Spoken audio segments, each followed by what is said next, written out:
আজকে দুপুর মেনুতে আছে চিংড়ি মাছ দিয়ে আলু পটলের তরকারি আর কলমি শাক ভাজা। আমি শাকটা কুচিয়ে ভালো করে ধুয়ে রেখেছি, আর পেঁয়াজ কুচিয়ে রেখেছি, রসুন কুচিয়ে রেখেছি, কাঁচা লঙ্কা কুচিয়ে রেখেছি, চিংড়ি মাছ ধুয়ে নুন হলুদ মাখিয়ে রেখেছি, পটল কেটে ধুয়ে রেখেছি, আলু কেটে ধুয়ে রেখেছি, একটা টমেটো কেটে ধুয়ে রেখেছি। পেঁয়াজ আমি এখানে একটাই নিয়েছি বন্ধুরা, বেশি পেঁয়াজ এতে লাগবে না। অন করে নিলাম, কড়াটা চাপিয়ে দিলাম, কড়াটা গরম হোক, তারপরে আমি তেল দেবো। কড়া গরম হয়ে গেছে, তেল দিয়ে দিলাম। তেল গরম হয়ে গেছে, প্রথমে আমি আলুটা ভেজে নেব।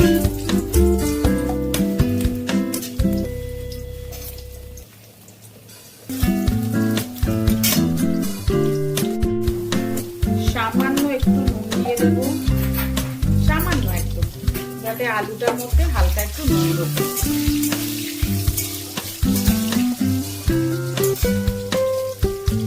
আলুটা ভাজা হয়ে গেছে, আলুটা তুলে দেবো।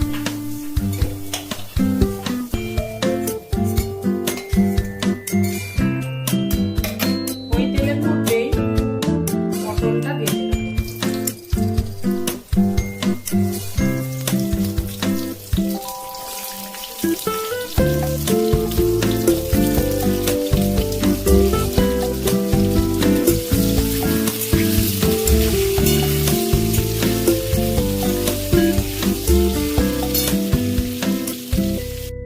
পটলেও আমি অল্প একটু দিয়ে দেবো।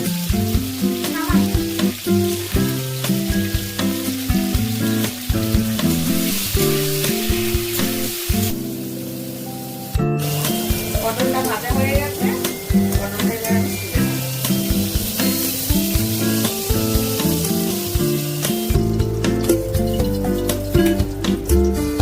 ওই তেলের মধ্যেই আমি এই চিংড়ি মাছটা ভেজে নেব।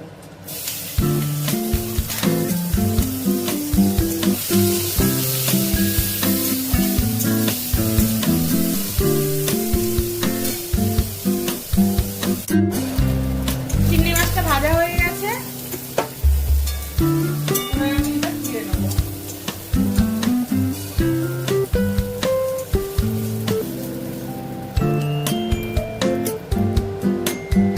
ওই কড়াতেই আমি একটু তেল দিয়ে দেবো। কড়া ধোয়ার কোনো প্রয়োজন নেই, রান্না তো করছি একই রান্না, কড়া ধোয়ার কোনো প্রয়োজন নেই, ওর মধ্যেই আমি রান্নাটা করবো। একটা তেজপাতা আর শুকনো লঙ্কা ফোড়নে দিয়ে দেবো।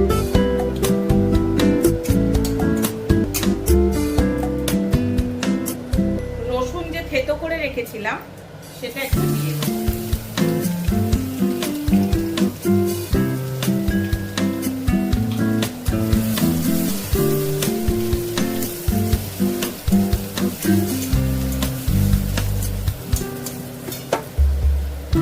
রসুনটা ভাজা ভাজা হয়ে গেছে, এবার আমি একটা পেঁয়াজ কুচিয়ে রেখেছিলাম সেটা দিয়ে দেব।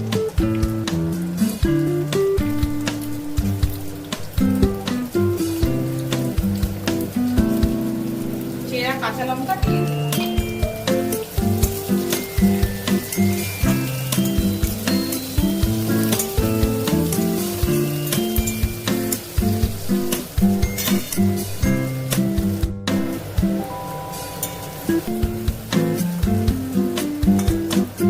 আর একটু ভাজানো বন্ধুরা, এই রান্নাটা বাড়িতে ট্রাই করবে, খুব টেস্টি একটা রান্না।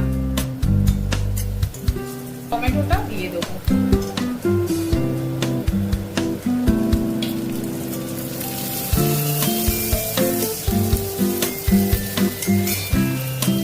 টমেটোটা দিয়ে হালকা পরিমাণে মানে 1 চামচ মতো নুন দিয়ে দেবো, যাতে টমেটোটা পেঁয়াজটা গলে যায়।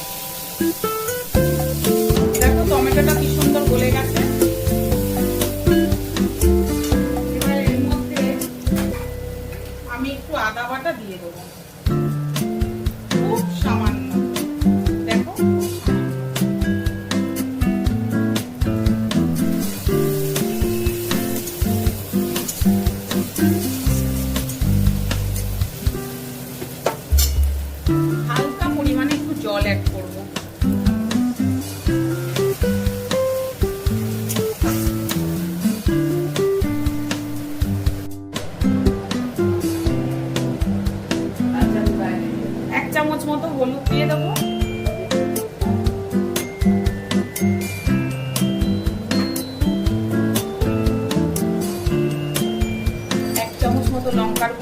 এর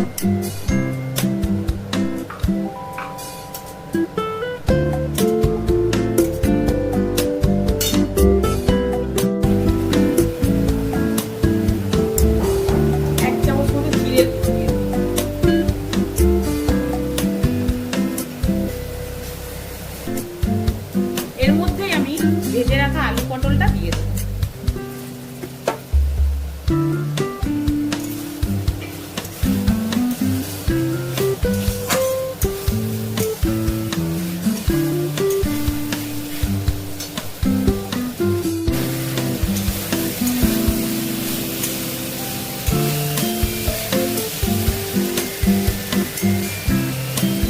আগে আমি অল্প একটু নুন দিয়েছিলাম, এখন এই 1 চামচ মতো নুন দিয়ে দেবো।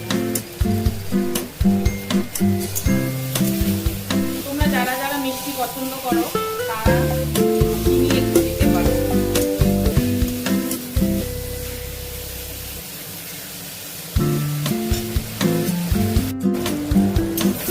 ভালো করে কষা হয়ে গেছে, দেখো তেল ছেড়ে দিয়েছে। এবার জল দিয়ে দেবো।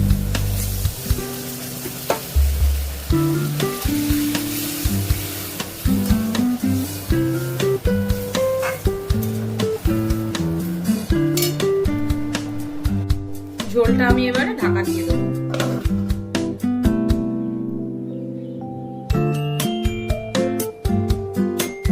দশ মিনিট মতো রেখে দিয়েছিলাম, 10 মিনিট বাদে এসে ঢাকা খুললাম।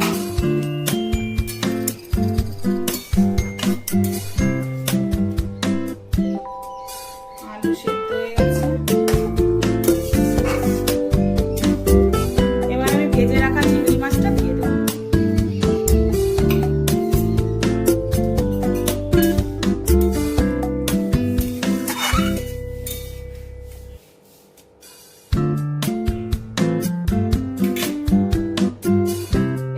আবারও আমি 10 মিনিটের জন্য ঢেকে দেবো।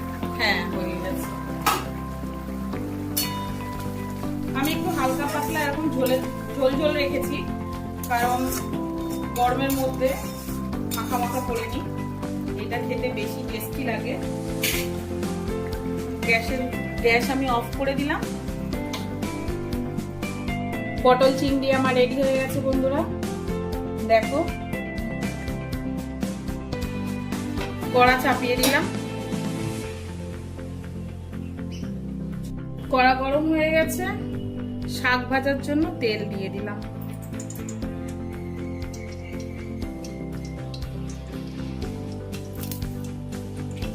তেল গরম হয়ে গেছে। আমি যে রসুনটা থেতো করে রেখেছিলাম, একটা শুকনো লঙ্কা আর কাঁচা লঙ্কাটা দিয়ে দিলাম।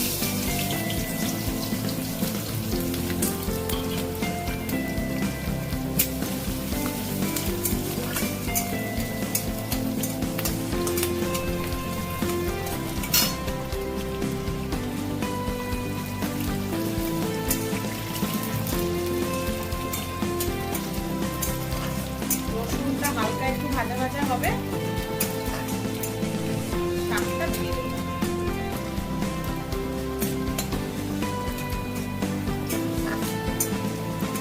রসুনটা ভাজা হয়ে গেছে, এবার আমি কুচিয়ে রাখা শাকটা দিয়ে দিলাম।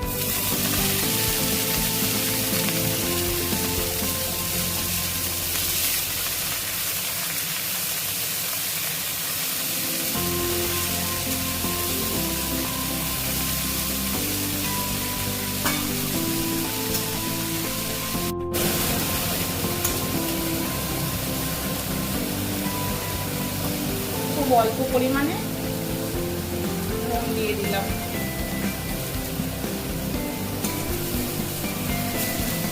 শাক তো জানোই বন্ধুরা, কমে যায়, অল্প হয়ে যায়, সেই কারণে অল্প নুন দিতে হয়।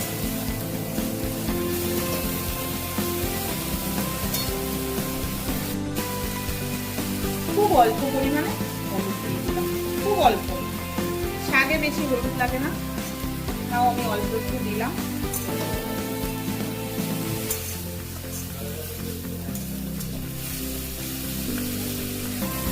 শাকটা আমার হয়ে এসেছে।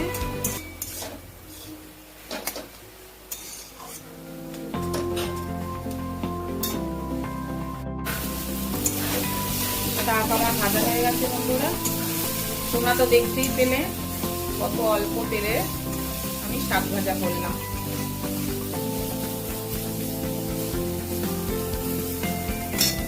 গ্যাস অফ করে দিলাম। দেখো বন্ধুরা, শাক ভাজা করে রেডি হয়ে গেছে, ওদিকে পটল চিংড়ি হয়ে গেছে। এবারে খাবার পালা।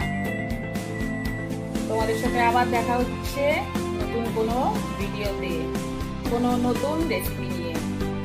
সবাই ভালো থাকবে, টাটা।